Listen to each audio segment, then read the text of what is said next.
Una joven nadadora olímpica desapareció durante un entrenamiento rutinario en el océano, sin dejar rastro alguno, y con la única explicación lógica de que se había ahogado.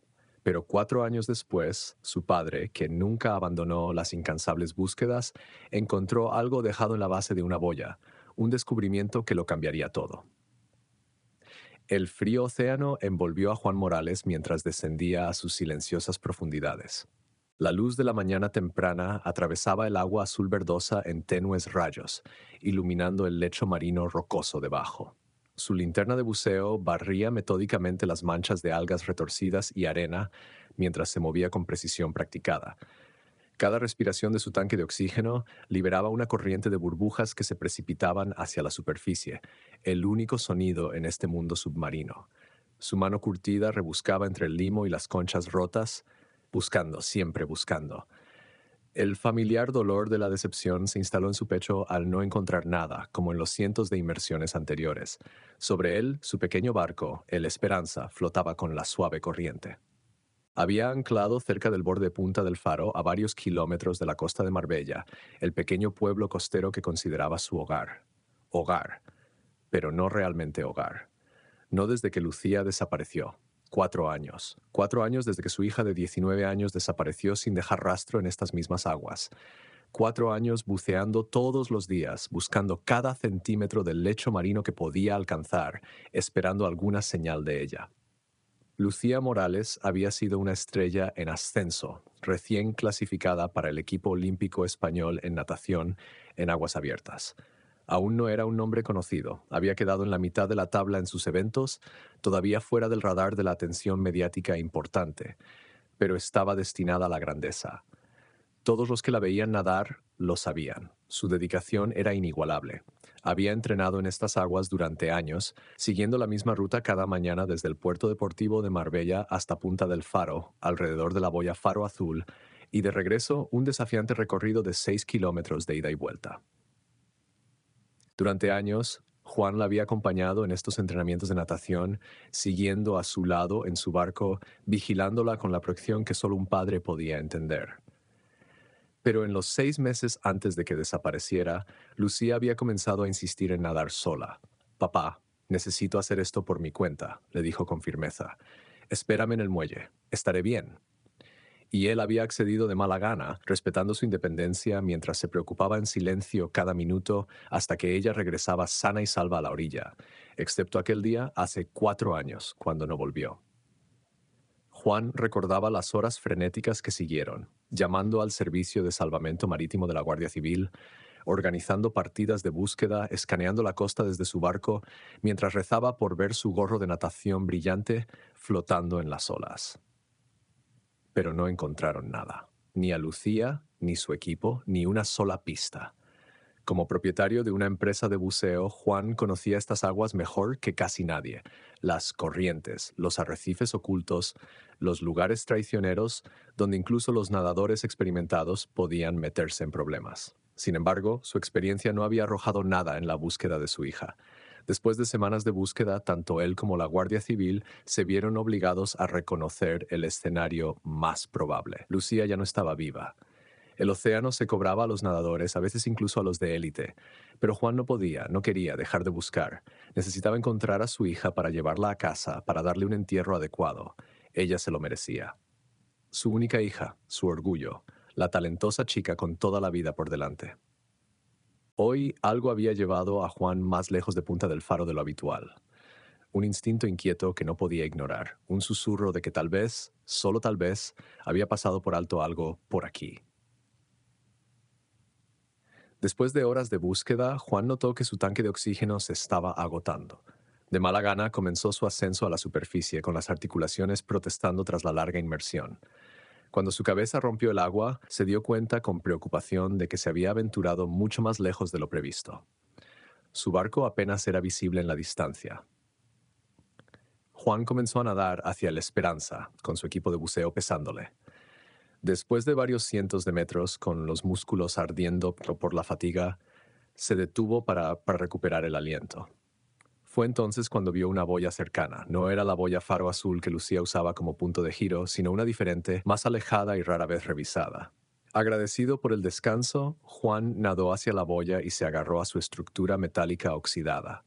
Mientras recuperaba el aliento, miró hacia arriba a la estructura que se alzaba sobre la línea de agua. Algo estaba atado al centro de la boya, algún tipo de dispositivo. La curiosidad al máximo, Juan se impulsó hasta la plataforma de la boya, con la mano húmeda resbalando en el metal corroído. Al alcanzar el dispositivo, lo desató con cuidado y examinó el objeto en sus manos. Era una cámara GoPro dentro de una carcasa impermeable.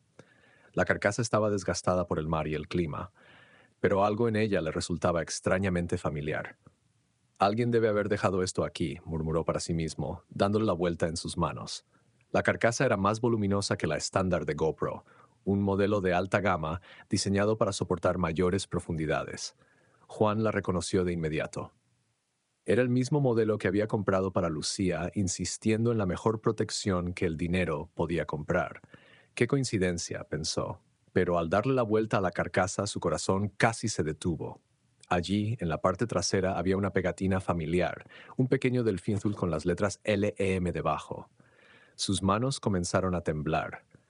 No era cualquier cámara, era la cámara de Lucía, la que le había dado, la que ella llevaba en cada nado. Juan no podía creer lo que veía. Rápidamente abrió la carcasa impermeable, con los dedos torpes en los cierres. La GoPro dentro estaba intacta, aunque la batería estaba completamente agotada. Pasó los dedos por el dispositivo, recordando el día en que se lo dio. «Lleva esto contigo», había insistido cuando ella comenzó a nadar sola. «Graba tus sesiones. Quiero ver tu progreso». Ella había puesto los ojos en blanco, pero lo aceptó con una sonrisa. «Está bien, papá, si eso te hace sentir mejor». Juan colocó cuidadosamente la cámara en su bolsa impermeable y nadó de regreso a su barco con renovada energía. Su compañero de buceo, un viejo amigo que a menudo lo acompañaba en estas búsquedas, estaba esperando en la cubierta con una expresión preocupada. «Te has alejado más de lo habitual hoy, Juan», dijo su amigo. «El sol está subiendo. Deberíamos volver». «Tienes razón», respondió Juan, subiendo a bordo. Con las manos aún temblando, sacó la cámara de su bolsa. «Pero mira lo que encontré». Los ojos de su amigo se abrieron de par en par al reconocerla. «¿Es eso?»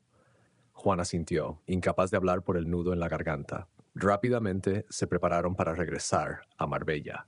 Al acercarse al puerto, Juan agradeció a su amigo y se disculpó por tener que irse apresuradamente. Su amigo le dio una palmada en el hombro con comprensión. Después de cambiarse el traje de buceo por ropa seca, Juan subió a su coche, con la GoPro apretada en la mano. 4 años de búsqueda y finalmente tenía algo, una pista, una conexión con Lucía. Lo que estuviera en esta cámara podría decirle qué le pasó a su hija. Y estaba decidido a descubrirlo. Las manos de Juan agarraron el volante con fuerza mientras sacaba su teléfono y marcaba al inspector García, el oficial asignado al caso de Lucía hace 4 años. Inspector García, al habla, llegó la voz áspera pero familiar.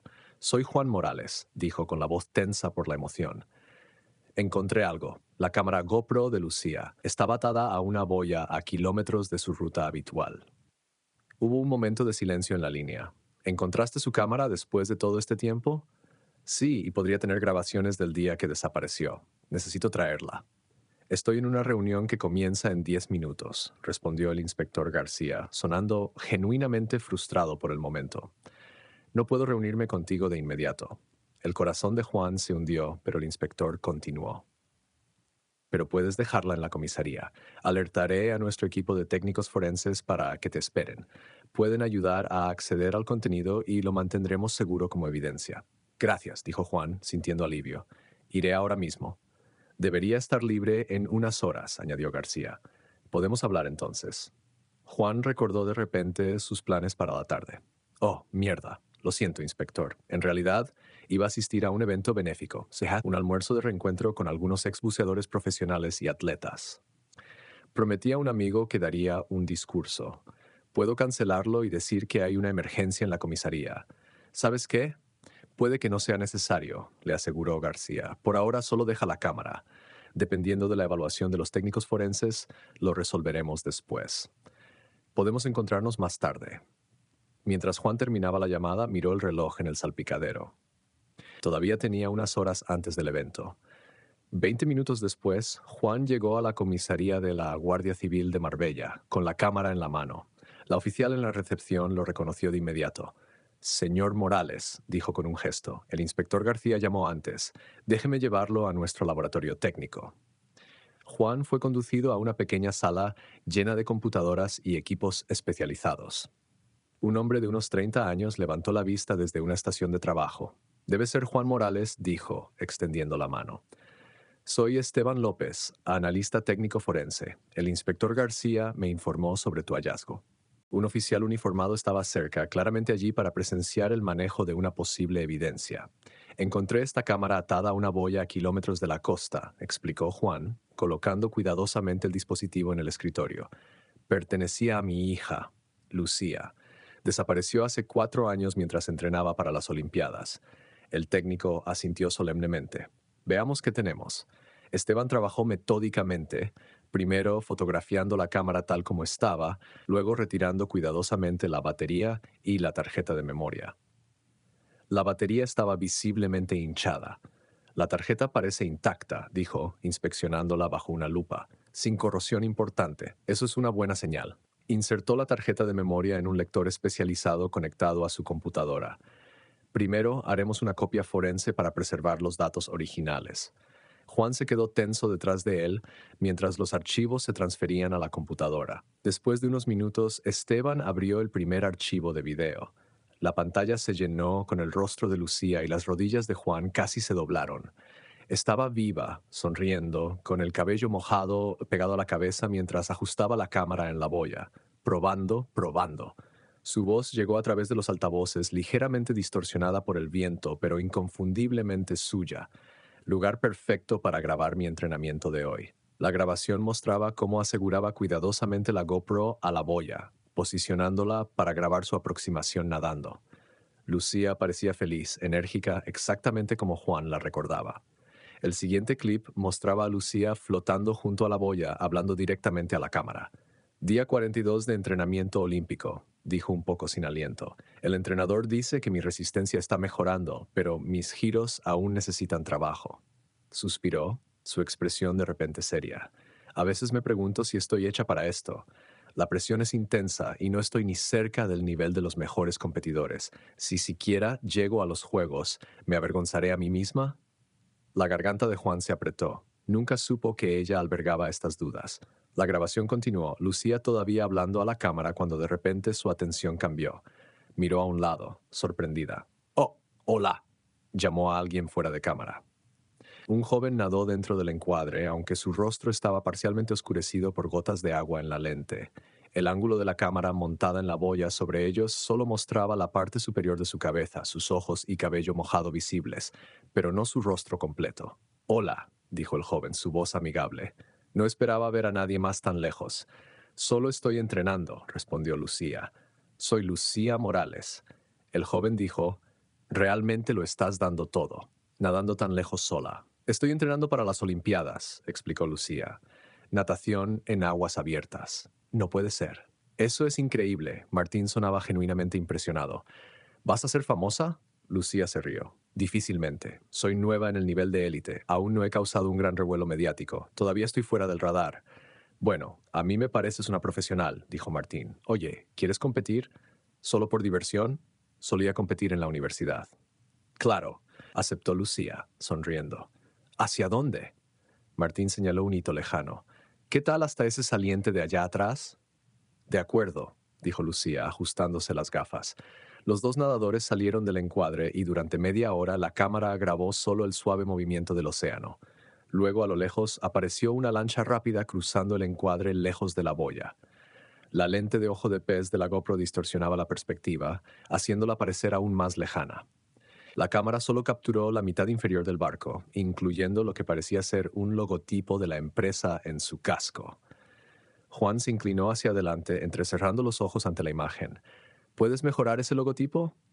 Esteban asintió, pausando el video y haciendo zoom en el barco. A pesar de la mejora, la imagen seguía siendo algo borrosa, pero el logotipo era lo suficientemente claro como para distinguir una ola estilizada con algo de texto debajo. «Eso me resulta familiar», murmuró Juan, sacando su teléfono para tomar una foto de la pantalla. Continuaron viendo, pero Lucía nunca regresó a la boya. La grabación mostró horas de océano vacío hasta que la batería finalmente se agotó. ¿Puedes volver al segmento con el joven?, preguntó Juan, con la voz tensa. Esteban rebobinó la grabación y volvieron a ver la interacción, intentando obtener más detalles sobre Martín. El técnico tomó notas sobre su edad aproximada, color de cabello y las características faciales limitadas visibles en el encuadre. Usando una búsqueda inversa de imágenes, Esteban encontró una coincidencia para el logotipo del barco. Es de Mar Océano, dijo. Son una empresa local que proporciona barcos y equipos para deportes acuáticos. Juan recordó de repente haber visto barcos con ese mismo logotipo en el puerto ese mismo día. Se lo mostraremos al inspector García y comenzaremos a investigar tanto a la empresa como a este personaje Martín, aseguró Esteban. También intentaremos crear un boceto del hombre basado en lo que podemos ver en la grabación. Juan asintió, sintiendo una mezcla de esperanza y temor en su pecho. Gracias. Por favor, manténme informado. Miró su reloj y se dio cuenta de que necesitaba irse al evento. Tengo que irme ahora, pero volveré más tarde. Mientras salía de la comisaría hacia su coche, la mente de Juan corría con posibilidades. Después de 4 años de nada, finalmente tenía algo tangible, una pista, y no iba a dejar que se le escapara. El centro del club deportivo estaba lleno de actividad cuando Juan llegó. Pancartas olímpicas decoraban las paredes del salón de eventos y el olor a cloro de la piscina adyacente impregnaba el aire. Voluntarios con camisetas a juego dirigían a los invitados y se había montado un pequeño escenario al frente de la sala. Un organizador del evento vio a Juan y se apresuró a acercarse. Señor Morales, empezamos a preocuparnos. Subes en 15 minutos. Perdón por llegar justo a tiempo, se disculpó Juan, siguiéndola detrás del escenario. No hay problema. Entendemos que eres un hombre ocupado, dijo ella, indicándole que tomara asiento. Solo te retocaremos un poco la apariencia antes de que subas. La preparación fue mínima, solo lo suficiente para evitar que las luces del escenario lo lavaran. Era un evento comunitario, no una aparición en televisión. Juan intentó concentrarse en el discurso que había preparado semanas atrás, pero su mente seguía volviendo a la grabación de la GoPro. La voz de Lucía, tan clara y vibrante, y el misterioso Martín que había aparecido de la nada. 5 minutos, señor Morales, dijo el organizador, entregándole una botella de agua. Cuando llegó el momento, Juan subió al escenario, recibido con aplausos corteses. La audiencia estaba compuesta principalmente por exatletas, entrenadores y simpatizantes de la comunidad local de natación. Todos aquí sabían de la desaparición de Lucía. Había sido una tragedia local, aunque nunca se convirtió en una historia nacional. La narrativa oficial se había sentado en un trágico accidente de ahogamiento durante un entrenamiento en solitario. Tristemente, no algo inaudito incluso entre nadadores experimentados en aguas abiertas. Juan se aclaró la garganta y comenzó su discurso preparado sobre la seguridad en el agua y la importancia de apoyar a los jóvenes atletas. Habló de resiliencia y determinación, cualidades que su hija había encarnado. La audiencia escuchó atentamente, asintiendo y aplaudiendo en los momentos apropiados. Tras un aplauso atronador, Juan bajó del escenario y se dirigió a una mesa donde lo esperaban sus viejos amigos de sus días de natación. Lo recibieron cálidamente, dándole palmadas en la espalda y sacando una silla. Gran discurso, Juan, dijo Tomás, un ex nadador olímpico que había entrenado con Juan décadas atrás. Siempre tuviste facilidad de palabra. Gracias, respondió Juan, aceptando un vaso de agua. Con la mente aún girando por los descubrimientos del día, no pudo evitar compartir. Escuchen, algo increíble pasó hoy. Encontré la cámara GoPro de Lucía. Sus amigos lo miraron con incredulidad.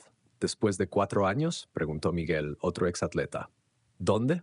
Atada a una boya a kilómetros de su ruta habitual, explicó Juan. Tenía grabaciones del día que desapareció. Bajando la voz, describió lo que había visto en la comisaría y les mostró la foto que había tomado del logotipo del barco en su teléfono. Tomás se inclinó para mirar más de cerca. Ese es Mar Océano. Son una de las empresas locales que patrocinan a nuestros atletas locales en el programa olímpico. No estaban en nuestra época. Solo se hicieron prominentes en los últimos 7 años más o menos. ¿En serio? ¿Sabes algo de ellos?, preguntó Juan. No mucho, excepto que han sido generosos con donaciones de equipos y transporte para atletas acuáticos, respondió Tomás. De hecho, añadió, señalando al otro lado de la sala, tienen un stand montado justo ahí. Juan se giró para mirar hacia donde señalaba Tomás. En efecto, un elegante stand de exhibición con el logotipo de Mar Océano estaba contra la pared del fondo, atendido por dos hombres con camisas polo a juego. «Voy a hablar con ellos», dijo Juan, levantándose abruptamente. Sus amigos intercambiaron miradas preocupadas, pero no intentaron detenerlo. Juan se acercó al stand con pasos medidos, intentando parecer casual a pesar de su corazón acelerado. Los dos empleados levantaron la vista cuando se acercó, uno de mediana edad con sienes canosas, el otro más joven con una sonrisa ansiosa. «Buenas tardes», saludó el hombre mayor. «¿Interesado en nuestros equipos para deportes acuáticos?» «En realidad tengo curiosidad por su empresa», dijo Juan. «Entiendo que patrocinan atletas olímpicos». «Así es», respondió el joven con entusiasmo. «Es parte de nuestro programa de responsabilidad social corporativa. Proporcionamos barcos, equipos y transporte para atletas prometedores que de otro modo no tendrían los recursos para entrenar adecuadamente». «Eso es encomiable», dijo Juan, y luego añadió con cuidado. «¿Alguno de ustedes conoce a alguien llamado Martín, asociado con su empresa?» Los dos hombres intercambiaron una rápida mirada, sus sonrisas ligeramente. «Martín», repitió el mayor, «puede que haya varios empleados con ese nombre. ¿Tiene un apellido?» Juan negó con la cabeza, luego decidió arriesgarse. Sacó su teléfono y les mostró la captura de pantalla del barco con su logotipo. «Estoy tratando de identificar este barco en particular y posiblemente a un joven llamado Martín que podría haberlo estado usando». La reacción fue inmediata e inconfundible. Ambos hombres se tensaron, su actitud amigable reemplazada por un nerviosismo evidente. «No estoy seguro de ese buque en particular». El joven tartamudeó. «Tenemos una flota bastante grande, ¿sabe?». El hombre mayor añadió rápidamente: «Si necesita información sobre nuestros barcos, debería hablar con el personal en el puerto. Solo estamos aquí por motivos de marketing». Juan les agradeció y se alejó, con sus sospechas aumentadas por su reacción. Mientras se dirigía de regreso a la mesa de sus amigos, miró hacia atrás al stand y vio que el empleado más joven se había apartado, paseando ansiosamente con un teléfono pegado a la oreja. El hombre se pasó la mano por el cabello en un gesto agitado, luego hizo un gesto a su colega. En pocos momentos comenzaron a recoger sus materiales de exhibición, claramente preparándose para irse. Juan cambió de dirección, pasando por alto la mesa de sus amigos y dirigiéndose directamente a la salida. Algo no estaba bien, y sus instintos, los mismos que lo habían mantenido vivo durante inmersiones peligrosas, le gritaban que siguiera a estos hombres. Al acercarse a la puerta, el organizador del evento lo interceptó. «Señor Morales, ¿a dónde va? Se supone que debe dar un discurso de clausura en 20 minutos». «Lo siento», dijo Juan con firmeza. «Emergencia familiar, tengo que irme». Sin esperar una respuesta, empujó las puertas y se apresuró al estacionamiento. Llegó justo a tiempo para ver a los dos hombres cargando equipo en una furgoneta con el logotipo de Mar Océano. Juan corrió a su propio coche, con el corazón latiendo con fuerza. Lo que estaba haciendo era impulsivo, quizás incluso estúpido, pero no podía deshacerse de la sensación de que estos hombres estaban conectados con la desaparición de Lucía. Mientras la furgoneta de la empresa salía del estacionamiento, Juan arrancó su motor, decidido a seguirlos y descubrir la verdad que escondían. Juan mantuvo una distancia cuidadosa detrás de la furgoneta de Mar Océano mientras serpenteaba por las carreteras costeras de Marbella. La parte racional de su mente cuestionaba qué estaba haciendo, siguiendo a extraños basándose en una corazonada y su reacción nerviosa a un nombre. Pero el padre en él, la parte que nunca había dejado de buscar a Lucía, sabía que esto no era una coincidencia. «Por favor, que esto lleve a alguna parte», susurró, agarrando el volante con fuerza. Su teléfono sonó, sobresaltándolo. El nombre del inspector García parpadeó en la pantalla. Juan respondió a través del sistema Bluetooth de su coche.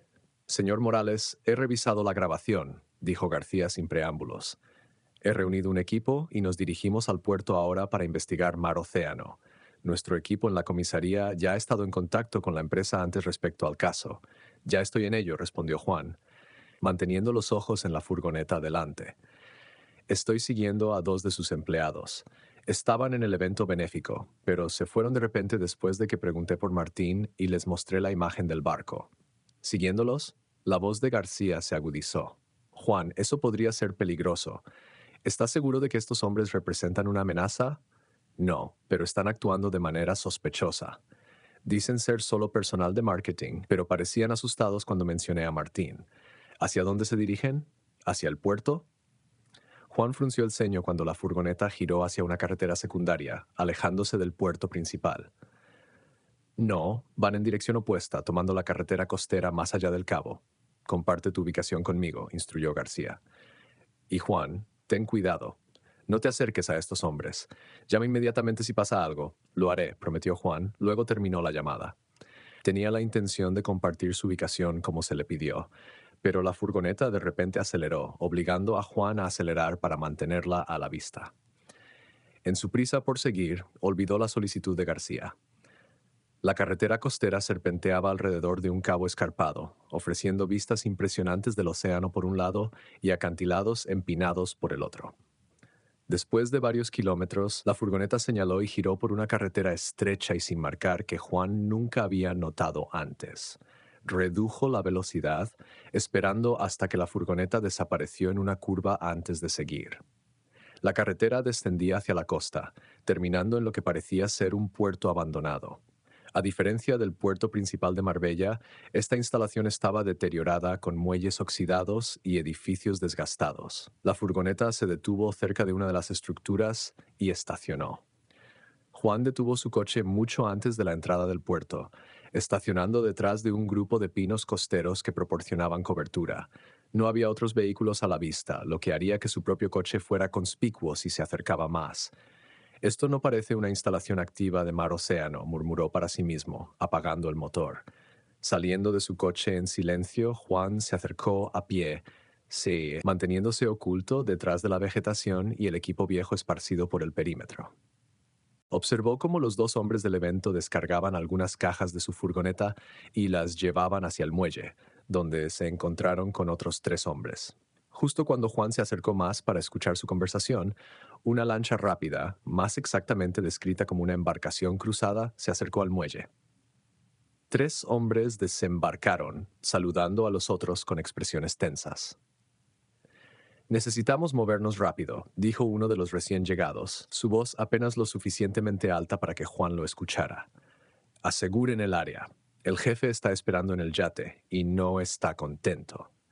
Juan se agachó detrás de una pila de barriles de combustible viejos mientras 2 hombres comenzaban a patrullar el perímetro del puerto, encontrando un mejor escondite bajo una lona desgastada que cubría lo que parecían ser piezas de barco viejas. Permaneció inmóvil mientras uno de los guardias pasaba a pocos metros. Desde su escondite, Juan escuchó el sonido de otro vehículo acercándose.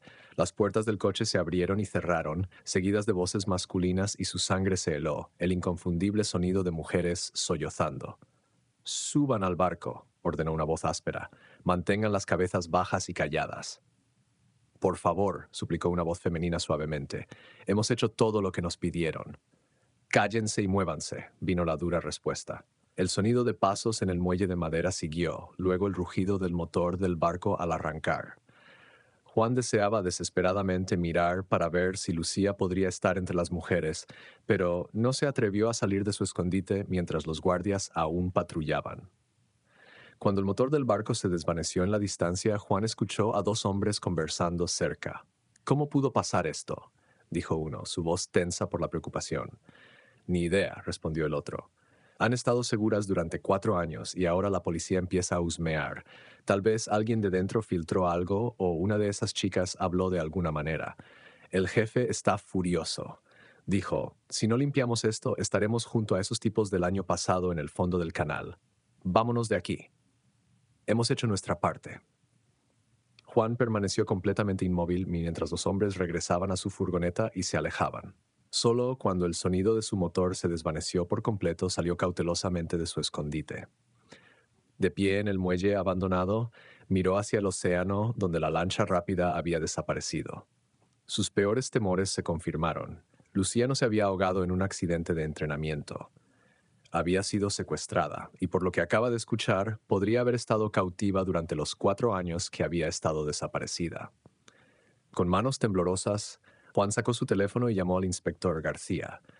«Juan, ¿dónde estás?», exigió García. «Nunca compartiste tu ubicación. Estoy en un puerto abandonado a unos 10 kilómetros al norte de Marbella, dijo Juan con urgencia, más allá del Cabo Norte por una carretera sin marcar. Acabo de presenciar lo que creo que es una operación de tráfico humano involucrando a Mar Océano. ¿Tráfico humano?, repitió García bruscamente. Sí, los escuché hablar de chicas que han mantenido seguras durante 4 años, el tiempo exacto que Lucía ha estado desaparecida, y vi una lancha rápida llevando a mujeres a algún lugar en alta mar. La voz de Juan se quebró. Creo que mi hija podría ser una de ellas. Quédate donde estás, ordenó García. Enviaremos unidades a tu ubicación de inmediato. No, dijo Juan con fuerza. No vengan aquí. No hay nada que encontrar. Necesitamos seguir a ese barco. Me dirijo al puerto principal ahora. Encuéntrenme allí con los barcos que puedan conseguir. Conozco estas aguas. Puedo ayudar a rastrearlos. Hubo una breve pausa antes de que García respondiera. Está bien, coordinaremos con el patrullaje del puerto y te encontraremos en el puerto principal en 20 minutos. Apresúrense, suplicó Juan. Creo que están moviendo a las chicas porque saben que estamos tras ellos. Esta podría ser nuestra única oportunidad. Terminó la llamada y corrió de regreso a su coche con la mente dando vueltas por lo que había descubierto. Después de 4 años creyendo que Lucía se había ahogado, la verdad era mucho más horrenda, pero también ofrecía un rayo de esperanza. Si aún estaba cautiva, podría estar viva. Y si estaba viva, Juan iba a encontrarla y llevarla a casa, sin importar lo que costara. Los neumáticos de Juan chirriaron al entrar en el estacionamiento del puerto de Marbella. El inspector García ya estaba allí con 4 oficiales más, junto con el patrullaje del puerto y miembros del salvamento marítimo. Juan llamó a García, haciéndole señas para que se acercara a donde se habían reunido cerca del muelle de respuesta de emergencia. 2 barcos policiales y una embarcación más grande del salvamento marítimo estaban siendo preparados para la partida inmediata. Juan corrió, todavía respirando con dificultad por la adrenalina. Las están llevando a un yate en algún lugar en alta mar, informó. Los escuché decir, el jefe está esperando en el yate. García asintió sombríamente. Tenemos unidades marítimas en espera y un helicóptero en camino. El patrullaje del puerto ha estado rastreando la embarcación cruzada que describiste usando su sistema de vigilancia costera. Un oficial del patrullaje del puerto dio un paso adelante con una tableta en la mano. La embarcación fue vista por última vez dirigiéndose al sureste a lo largo de la costa, aproximadamente a 7 millas de la costa. Su velocidad actual sugiere que se dirige al área de las Islas Chafarinas. Ahí es donde van, dijo Juan con certeza. Hay docenas de calas apartadas alrededor de esas islas donde un yate podría anclar sin atraer atención. García se giró hacia Juan. Aprecio tu ayuda para descubrir esto, pero necesito que te quedes aquí mientras manejamos la operación. Ni hablar, dijo Juan con firmeza. Voy con ustedes. Juan, esto no es una solicitud. Es una situación potencialmente peligrosa que involucra a criminales armados. Conozco estas aguas mejor que nadie aquí, insistió Juan, elevando la voz. He estado buceando alrededor de esas islas durante 20 años. Hay cuevas submarinas, accesos ocultos y corrientes peligrosas. García dudó, claramente dividido entre seguir el protocolo y reconocer el valor de la experiencia de Juan. Además, añadió Juan más quedamente, si Lucía está en ese yate, necesito estar allí. No me ha visto en 4 años. Estará aterrorizada, traumatizada, necesitará a su padre. El inspector suspiró profundamente, luego asintió. Está bien, puedes venir en el barco líder conmigo, pero sigues las órdenes. Si encontramos resistencia, te mantienes atrás. Entendido. ¿Entendido? Juan estuvo de acuerdo de inmediato. Embarcaron rápidamente, Juan ayudando al capitán a planificar la ruta más eficiente basada en la última dirección conocida de la lancha rápida. Mientras se alejaban del muelle, Juan sintió una extraña mezcla de terror y esperanza. Después de años de búsqueda, podría finalmente encontrar a Lucía, pero ¿en qué condición estaría? ¿Qué le habían hecho estas personas? La radio policial crepitó. La unidad aérea está en el aire. ETA al área de búsqueda 15 minutos. García reconoció la transmisión, luego se giró hacia Juan. Tenemos oficiales investigando a Mar Océano. Por ahora la empresa parece legítima en la superficie. Patrocinan atletas, proporcionan equipos para competiciones, la típica participación comunitaria corporativa, pero estamos profundizando en su estructura de propiedad y financiera. Los hombres en el puerto abandonado mencionaron al jefe, recordó Juan.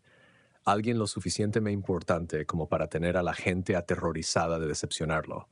Averiguaremos quién está detrás de esto, prometió García.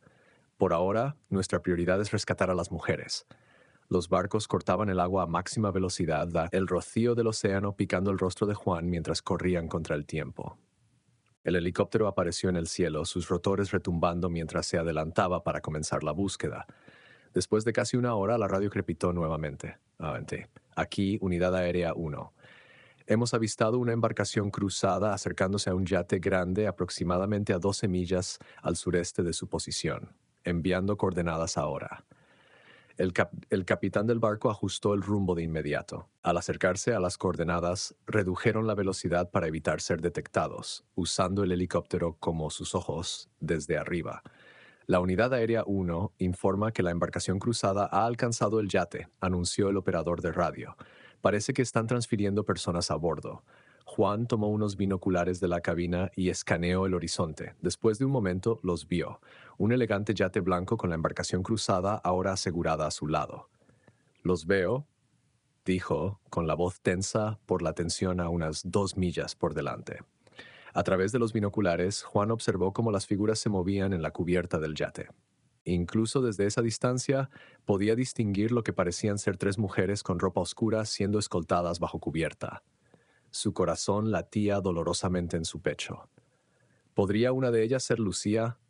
Todas las unidades mantengan la velocidad de aproximación, ordenó García por la radio. No queremos alertarlos de nuestra presencia hasta que estemos más cerca. Los oficiales tácticos a bordo comenzaron a preparar su equipo, revisando armas y equipos de comunicación. Un miembro del equipo ya estaba vestido con equipo de buceo, listo para entrar al agua si era necesario. La Unidad Aérea 1 informa movimiento en el yate, anunció la radio. Parece que nos han visto. El yate está comenzando a moverse. Máxima velocidad, ordenó García, y los motores del barco rugieron mientras avanzaban. Juan mantuvo sus binoculares enfocados en el yate. La embarcación cruzada se está alejando del yate, informó. 2 hombres armados a bordo. Mientras reducían la distancia, la embarcación cruzada de repente cambió de rumbo, dirigiéndose directamente hacia ellos. «Van a intentar interceptarnos», advirtió el capitán. «Unidad aérea, pueden mantener visual en el yate», llamó García por la radio. «Afirmativo. El yate está aumentando la velocidad, dirigiéndose al sur. Esperen, estamos viendo movimiento en cubierta. Las mujeres están siendo traídas de nuevo arriba y parece que se están poniendo equipos de buceo». «¿Equipos de buceo?», repitió Juan, con alarma disparándose a través de él. «Van a meterlas en el agua. Hay cuevas submarinas por toda esta área. Si conocen las cuevas, podrían desaparecer por completo». García transmitió esta información al helicóptero y a los otros barcos. «Necesitamos movernos ahora. Si meten a esas mujeres bajo el agua, podríamos perderlas». La embarcación cruzada ahora era claramente visible, corriendo hacia ellos con 2 hombres visibles en cubierta, con armas en la mano. «Nos han visto», gritó el oficial táctico mientras el yate de repente cambió de rumbo. «¡Muévanse! ¡Muévanse! Todos a cubierto», gritó García cuando los primeros disparos resonaron sobre el agua. Juan se agachó detrás de la pared de la cabina, con el corazón acelerado. El helicóptero descendió más, proporcionando apoyo desde arriba, mientras el segundo barco policial se movía para interceptar la embarcación cruzada. En medio del caos, Juan mantuvo sus binoculares fijos en el yate distante. «Las están poniendo en el agua», gritó. «Las mujeres y algunos hombres, todos están saltando por la borda con equipo de buceo. ¡Alto el fuego!», gritó Juan desesperadamente a los oficiales. «Si golpean esos tanques de oxígeno, podrían explotar». ¿Qué? El líder del equipo táctico transmitió la advertencia por su radio y el helicóptero ajustó su aproximación, disparando tiros de advertencia cerca pero no directamente a la embarcación cruzada. «No podemos dejar que se escapen», dijo García, coordinando con el equipo táctico. 3 oficiales con equipo de buceo se estaban preparando para entrar al agua. «Voy también», declaró Juan, ya dirigiéndose hacia el equipo de buceo. García lo agarró del brazo. «De ninguna manera, Juan. Te quedas en este barco. Esas cuevas submarinas son como un laberinto», argumentó Juan desesperadamente. «Tus buzos no las conocen como yo. Si Lucía baja allí, podría no encontrarla nunca más». Antes de que García pudiera responder, más disparos estallaron desde la embarcación cruzada, obligando a todos a cubrirse nuevamente. El helicóptero disparó tiros de advertencia, alejando la embarcación cruzada de su posición. En la confusión, cuando nadie miraba hacia él, Juan aprovechó su oportunidad. Tomó una máscara de buceo, aletas y un aparato de respiración de repuesto. No era un equipo completo, sin tanque de oxígeno, pero tendría que servir. Mientras los oficiales se concentraban en el tiroteo con la embarcación cruzada, Juan se deslizó por el lado del barco policial y entró en el agua agitada.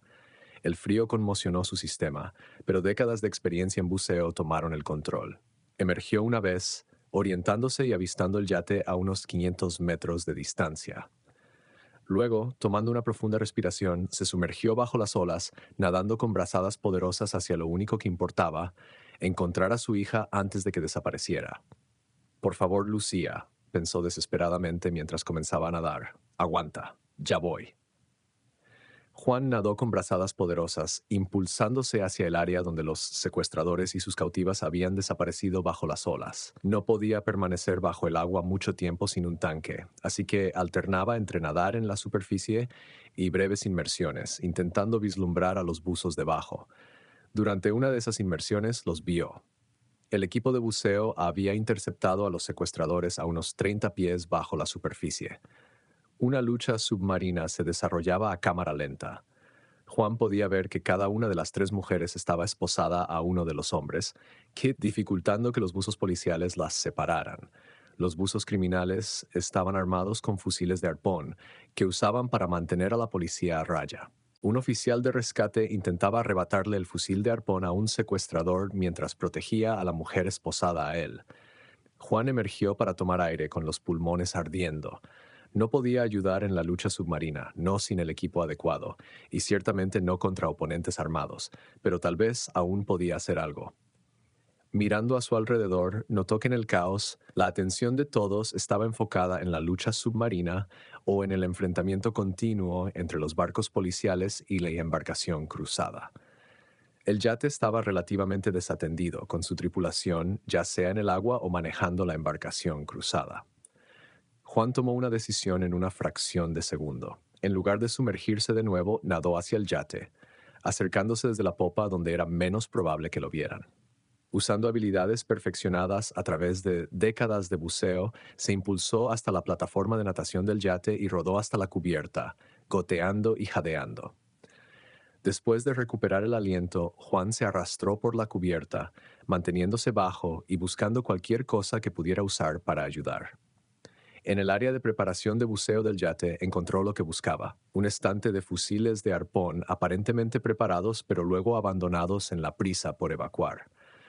Juan tomó una de las armas, verificando que estuviera cargada y lista para disparar. Su plan era regresar al agua armado esta vez e intentar ayudar a liberar a Lucía. Pero cuando se giró para volver a la popa, escuchó el inconfundible clic de un martillo de pistola detrás de él. «No te muevas», dijo la voz de un joven ligeramente arrastrada. «Deja el arma o dispararé». Juan se giró lentamente para enfrentar a su captor. Frente a él estaba un joven de unos 20 años, con el cabello mojado peinado hacia atrás, ojos inyectados en sangre, una botella de licor caro en una mano y una pistola en la otra. Juan lo reconoció de inmediato por la grabación de la GoPro. «Martín, tú secuestraste a mi hija», dijo Juan, con la voz baja y peligrosa. «Estoy aquí para recuperarla».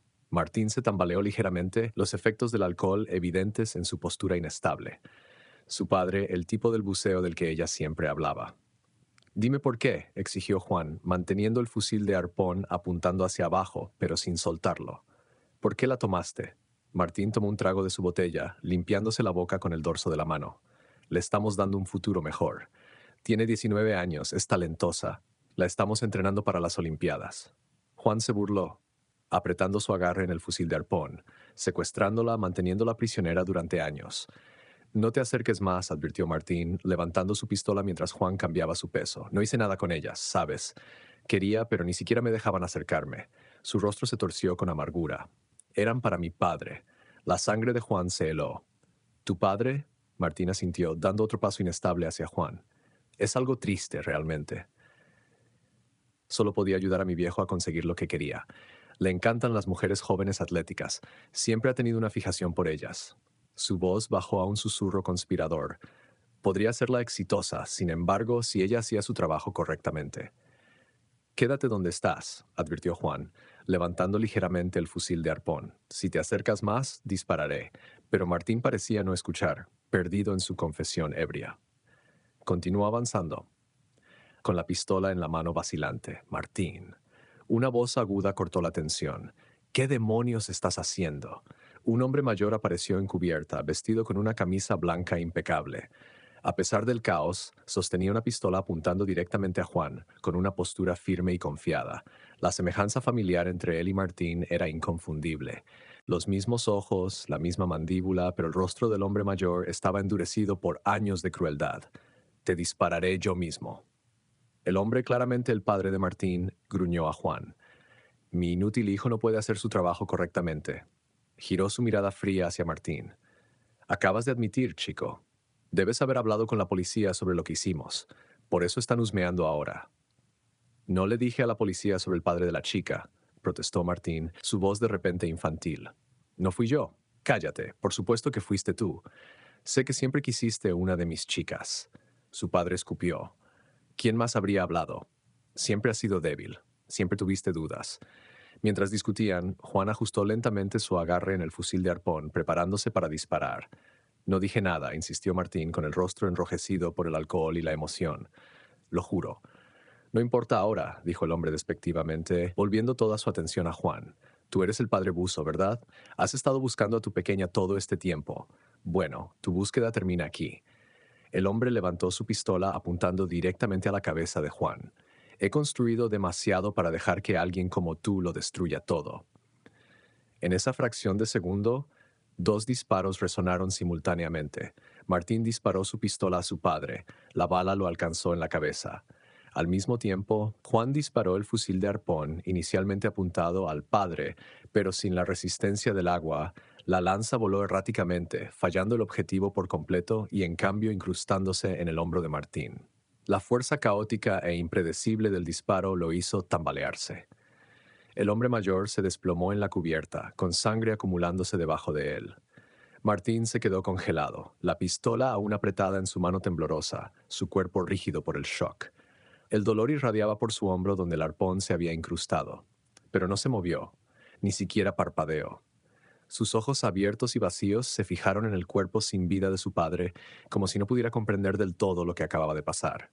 Su respiración venía en jadeos cortos, cada uno puntuado por un agudo latido de dolor. Después de lo que pareció una eternidad, levantó la botella a sus labios, el líquido quemando mientras se deslizaba por su garganta. «Te odio, Gonzalo», murmuró, las palabras apenas audibles, teñidas de una mezcla de dolor y furia ardiente. El shock se rompió por un dolor agudo en la pierna de Juan. Mirando hacia abajo, se dio cuenta de que Gonzalo también había logrado disparar su arma. La sangre empapó los pantalones de Juan, donde la bala había golpeado su muslo. A pesar del dolor ardiente, Juan aprovechó el momento de confusión para cojear hasta el borde del yate y sumergirse de nuevo en el agua. Sangrando y en agonía, nadó hacia donde continuaba la lucha submarina, decidido a alcanzar a Lucía antes de que sus fuerzas se agotaran. El agua fría adormeció momentáneamente el dolor en su pierna, pero cada patada enviaba una nueva agonía disparándose por su cuerpo. La sangre se arrastraba detrás de él mientras nadaba hacia la parte delantera del yate donde había visto por última vez a Lucía. Bajo el agua, Juan podía ver que la lucha continuaba.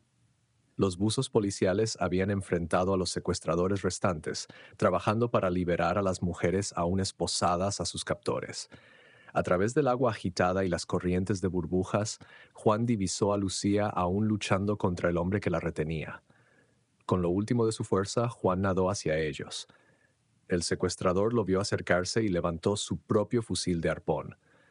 Juan no tenía arma ahora, nada más que su determinación de salvar a su hija. Mientras el secuestrador apuntaba, Juan vio a uno de los buzos policiales acercándose por detrás. En perfecta coordinación, el oficial agarró el brazo del secuestrador justo cuando disparó, haciendo que la lanza fallara a Juan por centímetros. Juan alcanzó a Lucía y al secuestrador en lucha. A pesar de su estado debilitado, logró agarrar el regulador de buceo del hombre y arrancarlo de su boca, justo como lo había hecho en la cueva. La pérdida repentina de aire hizo que el secuestrador entrara en pánico, aflojando su agarre en Lucía. Juntos, Juan y el buzo policial dominaron al secuestrador. El oficial cortó rápidamente las esposas que ataban a Lucía a su captor, finalmente liberándola después de 4 largos años. La visión de Juan comenzó a oscurecerse en los bordes mientras la pérdida de sangre y el agotamiento hacían mella. Lo último que vio antes de que la conciencia se desvaneciera fue el rostro de Lucía, sus ojos abiertos con reconocimiento y incredulidad, mientras se acercaba a él a través del agua. Juan despertó con el rítmico pitido del equipo médico y el suave balanceo de un barco.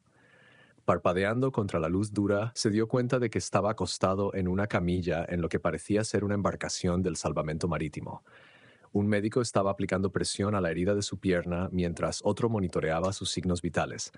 «Está consciente», llamó el médico. «Señor Morales, trate de no moverse. Ha perdido mucha sangre». Juan intentó sentarse a pesar de la advertencia. «Lucía», croó. «¿Dónde está mi hija?» «Papá, estoy aquí». Llegó una voz que había anhelado escuchar durante 4 años. Lucía apareció a su lado, aún con su traje de buceo, pero con una manta sobre los hombros. Su rostro estaba más delgado de lo que recordaba, sus ojos con sombras que no estaban allí antes, pero estaba viva, era real. «Lucía», susurró, alcanzando su mano, «estás a salvo ahora». Ella tomó su mano, con lágrimas corriendo por su rostro. «Me encontraste. Después de todo este tiempo, realmente me encontraste». Juan intentó responder, pero una ola de dolor cortó sus palabras. El médico intervino, empujando suavemente a Lucía hacia atrás. «Necesita atención médica inmediata. Esa bala necesita salir». Otro médico se acercó, dirigiéndose a Lucía y a otras 2 jóvenes acurrucadas cerca. «Necesitamos revisarlas a todas por lesiones también. Han pasado por una experiencia traumática». Una de las mujeres, rubia y visiblemente temblando, habló. «¿Están todos fuera?» Los hombres que nos retenían. Un oficial de policía parado cerca asintió. «Hemos neutralizado la amenaza. 2 de los secuestradores de la embarcación cruzada fueron asesinados en el intercambio de disparos. Hemos arrestado al capitán del yate y a otros 3, incluido el hijo, Martín». El alivio en los rostros de las mujeres era palpable.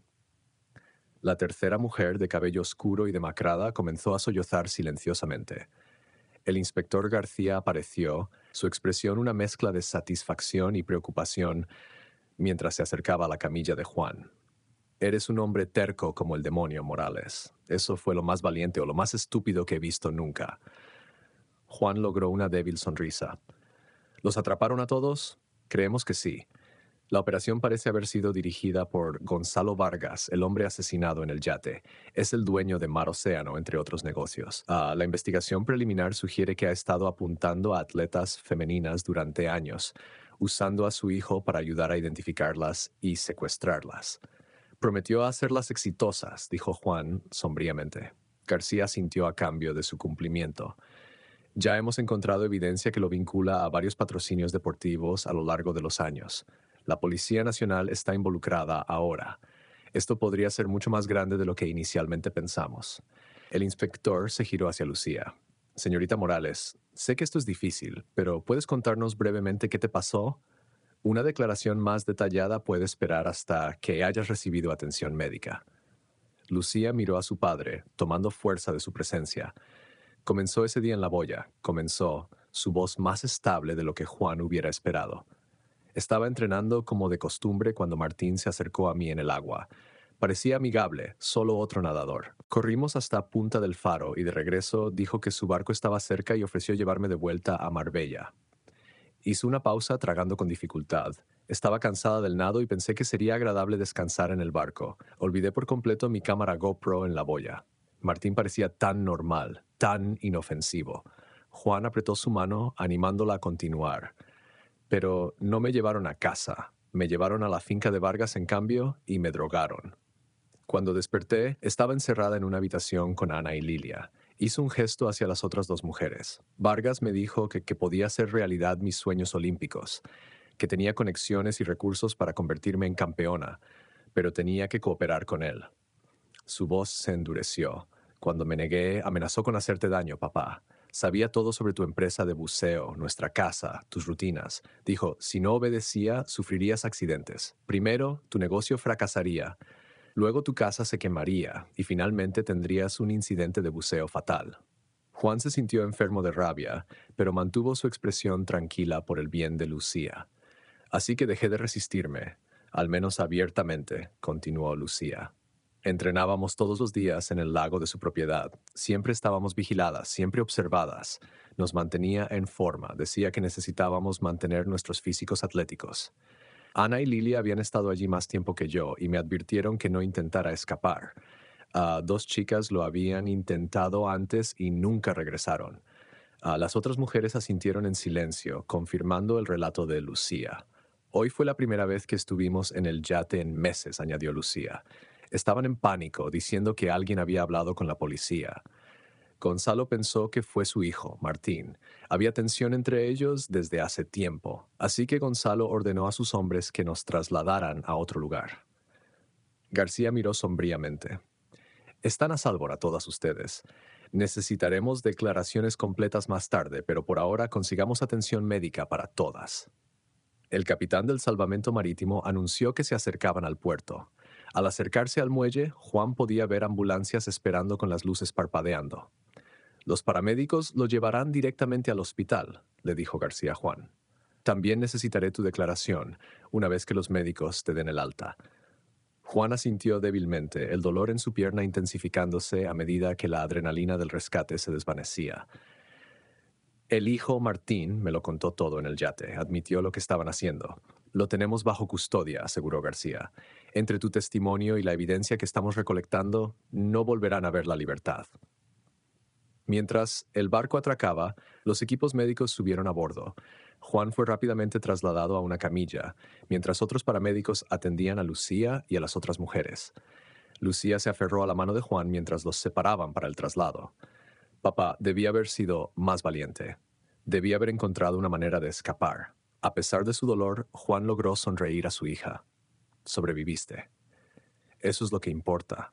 Y es bueno que olvidaras esa cámara en la boya. Las lágrimas brotaron en los ojos de Lucía mientras asentía, entendiendo la increíble coincidencia que había llevado a su rescate. Te quiero, papá. Yo también te quiero, cariño, respondió Juan, con la voz quebrada. Nunca dejé de buscarte. Ni un solo día. Los paramédicos los separaron suavemente, explicando que Juan necesitaba cirugía inmediata. Lucía soltó de mala gana, observando mientras lo cargaban en una ambulancia. Cuidaremos bien de tu padre, le aseguró un paramédico, y los oficiales te llevarán al hospital después de tu examen preliminar. Lo verás pronto. Mientras las puertas de la ambulancia se cerraban, Juan captó una última imagen de Lucía de pie en el muelle, rodeada de policía y personal médico. A pesar de todo lo que había soportado, se mantenía erguida, con los hombros de nadadora rectos y orgullosos.